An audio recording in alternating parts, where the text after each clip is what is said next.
This is a time for justice. Welcome to today's show. I recently mentioned about climate change. What in the world more could they possibly blame on the climate? And I guess they're listening, or obviously this has been part of their plan from the get-go, like I said, which is to blame every single thing on the climate.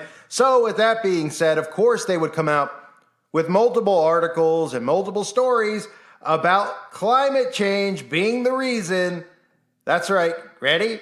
Being the reason that costs are going to rise even more in 2023.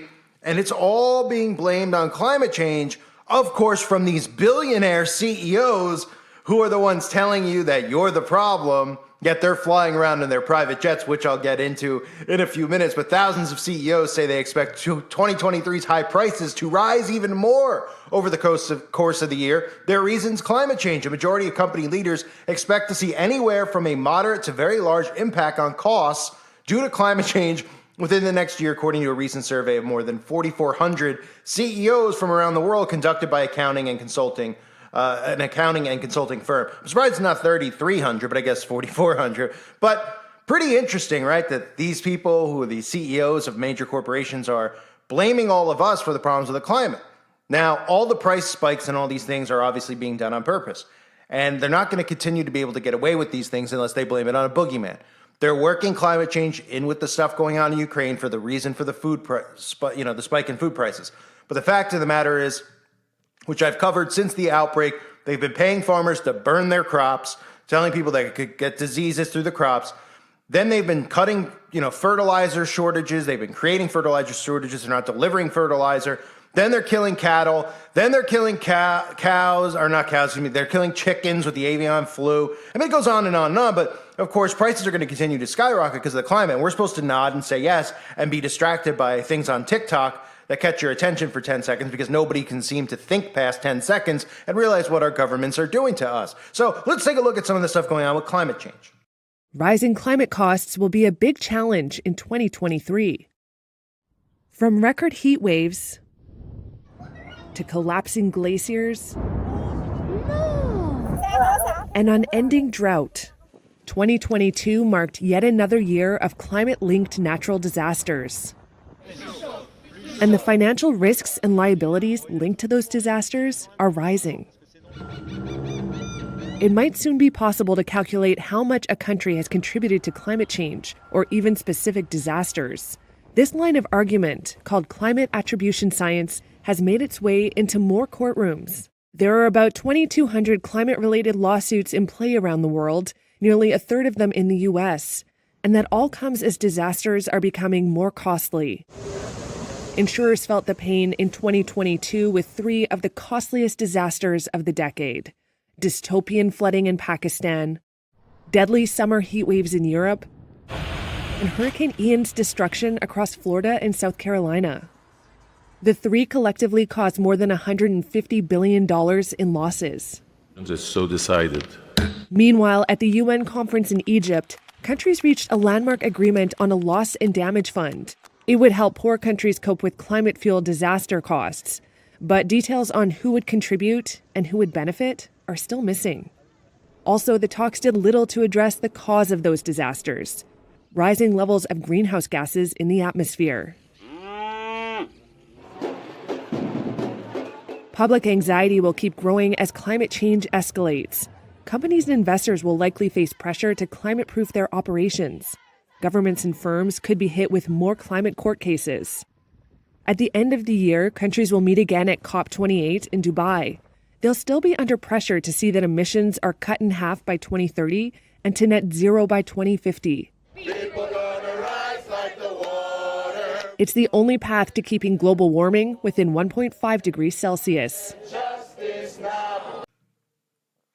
So in recent months, climate-fueled disasters have killed crops, ended infrastructure, impeded energy supplies, and prevented workers from staying on the job amid record heat. Such incidents have led environmental experts and economists to establish a link between climate change and inflation. Well, of course, because this is the thing. If people start realizing the government's doing it on purpose and trying to make everybody broke, and then they'll just be this global ruling elite, then people would grab their weapons or grab their pitchforks or just stop complying with the government and form their own government within the government. So many different things that they would do, but they wouldn't deal with this. They wouldn't continue to deal with it. But the scapegoat always, like I said, has to be the boogeyman. It's got to be the guy in the cave, right? Over in Afghanistan. It's got to be Putin. It's got to be the climate, right? All these things that we know that they can do, like the situation in Turkey, which they can do, and then just blame on boogeymen. That's how they operate. And when you think about all these people, who comes to mind first? Well, of course, Billy Gates does, right at the top of the list, with Greta and the rest of the shills who go out there and pump climate change. And it's amazing that there's actually people who support these people. Like Bill Gates has people who admire him. Absolutely incredible. And Bill was called out recently as being a hypocrite because of his carbon footprint. And people don't realize the carbon footprint, again, is just monitoring everything you buy, everything you do, everywhere you go. You're going to have a limit, like a curfew. And when you hit that limit for the month, you are going to be locked up inside, quarantined. And again, that's something they've obviously prepared people for, and this all ties in with one another. But listen to Bill and notice some of the stuff that Bill says about why he's not a hypocrite. How he captures air, direct air capture he talks about. So he does these things that make sure that his carbon footprint isn't more than anyone else's, even though every time he flies, it's like the equivalent of a carbon footprint for a state if you do the math on figuring out every individual's carbon footprint, every factory's carbon footprint. Every time these people fly on a private jet, it's the equivalent of like a state's for the day. A month for one flight that these people take to Switzerland. But listen to Bill lie through his teeth, because this guy is absolute. Well, you know what he is. Listen to him. That if you are a climate change campaigner, travel around the world on a private jet, you're a hypocrite. I, by the gold standard of funding Climeworks, far exceeds my family's carbon footprint. Should I stay at home and not come to Kenya and learn about farming and malaria? Not only am I not part of the problem by paying for the offsets, but that I'm part of the solution. So he says things like, should he stay at home? Well, Bill, yes, you should stay at home. In fact, I'd like to see you stay inside of a jail cell where you belong. He goes on to say, he's not part of the problem, he doesn't think, because of all the stuff he's doing. He's right. He's not part of the problem. He is the problem. Bill Gates, these CEOs like Larry Fink, these hedge fund guys, these billionaires, they're the ones pushing this. And the poor out there, all the real poor people do is blame the middle class. And and then when they blame the rich and the elites, they think that it's all Republican people like Donald Trump, et cetera, et cetera. And that's what the illusion. Another one of the things with Trump, the illusion that he plays is, oh, he's a Republican, he's rich, he doesn't pay his taxes. That's the type of stereotype they want in people's heads. But the reality is that all the rich elite corporations and CEOs are all liberal, okay? And they're the ones who are not trying to make life better. The equity plan is a controlled plan, a plan to control your every which move. It's not a plan to say, oh, well, you were born in a poor neighborhood, you're black. Well, now we'll give you what you deserve. It's going to be way worse. Because what they're going to do is monitor every single thing that you do, and then you're going to realize how bad it is, and it's going to be too late. But as they go on here in this article, of course, it's from CNBC, just more poop, but it's being pushed by all the mainstream media outlets. If you Google it, you'll see all these mainstream media outlets with the same title, same headline. Climate change isn't considered a primary driver of today's inflation, but economists say the connection will deepen as the planet continues to warm, making the link more noticeable. And by the way, as the planet continues to warm, yet we hit all-time record colds last week. But, those are things that they want. Okay, sure. So they say if we ignore it and don't do anything about climate change, it will become a staggering cost, says Susie Kerr, chief economist at the nonprofit Environmental Defense Fund. And by the way, when you listen to that clip I played earlier, pretty sad to hear that, one of the countries with the most people pushing for all these climate limitations and et cetera is America. And that's because half of our population in America, if you're listening in another country, is completely hive-minded, the brain of a toddler. That's really what it is. They are so dumbed down and they can't even make a thought on their own. They can't process anything. Every single thing that they do in their day is because they were persuaded to do it, and they don't even realize it. So they're asking for it here in America. And I know it's happening in the UK and other countries as well. But again, this is not about equality. This isn't the equity they're talking about is you. You're their equity. We're not, they're not putting us all in a thing where it's like, well, now, you all have the same amount of money and you don't have to do anything every day. Well, it's pretty much like being in jail then, right? But we'll let you go outside for a few hours. We'll have robots do your jobs. And we just let these people dictate our lives. And then, with all the problems in the world, this is a time where people should be rising up and saying, no, we didn't ask for this. We don't accept this. We don't believe you. We don't trust you. And we obviously have lots of reasons, all of us, not to trust the government, liberal or Republican. If you're a liberal, look at when Trump was in office, nobody trusted, okay? Well, now you trust them because they're all corrupt. They're all doing everything they can to destroy our quality of life in America, our way of living, and to enslave us to them. And that's why they're constantly deflecting about slavery and bringing these things up and getting people, black people riled up and white people riled up because of white privilege, making them mad all over the place, pointing a finger, looking at each other while these people are enslaving us right in front of our eyes.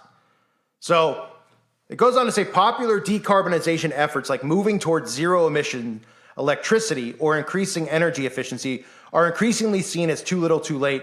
There's already enough carbon in the atmosphere to make increased warming all but inevitable, according to a 2022 report. And again, if people use their brain and realize that they talk about population control, they say carbon's the problem. We give off carbon, and they want population control. So in other words, they need to figure out ways to kill off the population. And that's exactly what they're doing, as we see what's been going on recently, and it's just going to continue on as more and more people get their updates. But they say, ironically, greenwashing actually damages a company's relationship with its customers, with the exception of brands so highly trusted that people are willing to give them a pass. And that the greenwashing is overselling the environmental commitments to seem consumer-friendly. In Europe, 42% of green claims made by companies were found to be exaggerated, false, or deceptive. And they're doing this with banks now. I covered this last year. Bank of America, Wells Fargo, Chase Manhattan, you name the bank. If it's a main chain bank, they're beginning to roll out the carbon footprint. They're doing this carbon footprint testing, and people just hear it. It goes in one ear, out the other. They're like, oh, does that mean they're going paperless? That's what they actually think it means. They don't realize that it has to do with they're monitoring you, they're monitoring how you're spending, and they're giving you carbon footprint scores. Whether they're telling you or not, they're monitoring it. They're going to slowly just keep rolling these things out. Like somebody posted on the website, timeforjudgment.com, they posted they were at a hotel. And it had a shampoo bottle, had a thing on it about carbon emissions and how much carbon they were emitting by using that shampoo. And if they didn't throw the bottle out and kept the bottle, then it would help X amount with carbon emissions. It's insanity. But they're desensitizing people to this, and people just don't realize what they're doing. So if you're in a big bank, I recommend getting out of a big bank. It's supporting a small bank if you're in a bank at all. Because these big banks are already doing this stuff. And if they start getting pushback, they're going to have to try different methods to convince people. But they're going forward with this agenda because the Republicans, while they might pretend they're not in, they're in. They're compromised. Both sides are. But they're just trying to not make it look like it's being forced upon you, that there's a government that's fighting for our rights and stuff, but they just keep getting defeated by the Democrats when it's all fixed and rigged on both sides completely. Just remember, it's always a seesaw. So they say their potential solution for all these price hikes is find places where environmental impacts help your company either save or make more money. Nobody even knows what this means. The environment is causing price spikes. So what? If you're going to start off by saying the price of fruit's more expensive because of droughts. All right. So then how do you take it from there? Because this article even goes on to talk about Nike, for instance, has spent the last decade using a form of fabric weaving that uses less material and labor time. What does that have to do with so the fabric now? So we're breaking everything down to the most minuscule thing that has nothing to do with the environment, right? But they'll say it does. Picking your nose will be 5 points on your carbon footprint. Wiping your rear end. Eating a pizza. Whatever it is. Whatever movement you're making. Whatever you're doing is going to have an effect on the carbon footprint. Oh, you're exhaling too much oxygen outside. You better get inside. I mean, how people don't see this is incredible. Why do you think that these billionaires are flying all over the place, doing all this stuff, and then if they really cared about the environment, they wouldn't be doing it? They're doing it because they know that people are morons and they can just come out and deflect and say, I'm not a hypocrite, I'm the one putting all this money into it. And you trust Bill Gates after what just happened? I mean, ever since Bill Gates got smashed in the face of the pie, he's been pretty upset at society. And people back then knew exactly what Bill Gates was and who he was, and who his father is, by the way, if you're not familiar with his involvement in Planned Parenthood. All coincidental, of course, with human sacrifice and these people being Satanists. But anyway, they're going to continue to blame all these things, like Nestle's thinner plastic water bottles and Walmart's efforts to recycle trash into new products have had similar effects on the climate. Huh? Oh, great. What does that have to... Okay, so Nestle's using different bottles. What does that have to do with us? Oh, it has to do with your choice as a consumer. Are you picking the Nestle water that's the better carbon bottle, or are you picking the Deer Park or Poland Spring water, which isn't as good for your carbon footprint? It's just a control mechanism. And they're blaming all this stuff now on the climate because they see more and more people getting frustrated with the price of eggs, the price of milk, the price of gas. You know, tax season's coming up and people are going to be like, "Where? I don't even have the money to pay my taxes. Where's my money?" And they're going to realize that they were just pinching people without making things seem like, you know, if you went to the grocery store and eggs were $99, there'd be a problem. There'd be an uprising. People's hair would catch fire. There'd be fire coming out of their mouths, right? The fact that it's $12 in some states is already doing that, and that's insane. But what they've been doing is they've been putting less in packages and spiking the prices, right? So people are seeing less in their bank account, especially come tax season, and they're going, why, where, like, what did we spend money on this year? Oh, well, you didn't. You lived the same lifestyle. Instead of taking a grandish vacation or taking your kids to Wally World or whatever, well, you have less money this year because peanuts cost you an extra $40 a year. Eggs cost you an extra $500 a year. I mean, really, that's how it is. It's a silent way of stripping people of their income, stripping people of their livelihoods until everybody's eventually got nothing. And then they'll come in and they'll go, well, don't worry. We have these carbon-friendly apartment complexes where you could work in there, live in there. Oh, yeah. It looks just like a prison, just no bars. You know, the bars are invisible, but you'll get electrocuted if you try to leave, you know, especially, you know, the one I covered, the line in Saudi Arabia. Well, you're in the middle of the desert. I don't think you're going to try to leave. You might fry, you know, 20 minutes out in that sun, you might be dead pretty quick. I mean, people can't see this, really? Can't see the hypocrisy? Bill Gates telling you that he's doing so, it doesn't matter. Oh, yeah, let's do the math on your carbon footprint, Bill, with all these flights. Oh, it's important for us that you go to Kenya. Nobody elected you to do this stuff. I mean, gives a crap that you're going to Kenya. We're only better off if I was going to Kenya and trying to help with the problems, the real problems that are going on, or all of us, or Christians were, good people were, not scum, but that's what these people are. So the carbon footprint, Bill's talking about, it's already in place. They're ready to start rolling it out and easing people into it. And with stories like this is how they'll do it. Telling you that costs are rising because of climate change and we need to do something about it or we're all going to go broke. And the reality is we all are going to. And we'll all be living on their equity plan, which is just pretty much them throwing you a bone, giving you some fake food that tastes like food, that'll be harmful for your body, that'll make you sick. And you'll just be slaves to these people who are electing themselves kings and we're allowing them to do it. It's a shame. 100 years ago, this never would have happened. Ever. The people would not allow this stuff. Frightening, though, but that's the Communist Manifesto, right? Look how they've weakened society over the last couple decades. Men are no longer men. Women are no longer women. Everyone's distracted by nonsense. They constantly have something in front of your face to entertain you and not educate you. They constantly have something in front of your face to distract you and, you know, just so you could be like, oh yeah, I want to watch this. I'm going to go to the next video. Instead of doing something worthwhile or productive, they're enabling people to be unproductive. Like most of these libs that they vote Democrat because they don't want to work, because they believe that the world wronged them, so they should get paid for free by the government. And they just sit around playing video games. They have no aspirations to do anything else. They want to become, you know, YouTube gaming stars, and they don't. But it's everyone else's fault. Instead of, hey, why don't you learn how to have a trade? Why don't you do things that are productive? They think in their mind that stuff's productive. They're useless eaters, as the elites look at them as. And sooner or later, most of them are going to be gone because they keep obeying. We know what's going to happen to them. That's for sure. Put enough of that crap in you. Hey, you know what I mean? Don't take Albert Einstein to figure that one out. E equals MC squared. Graphene equals MC dead. I thank everyone for being here. Hope you're all doing well. God bless you and your families.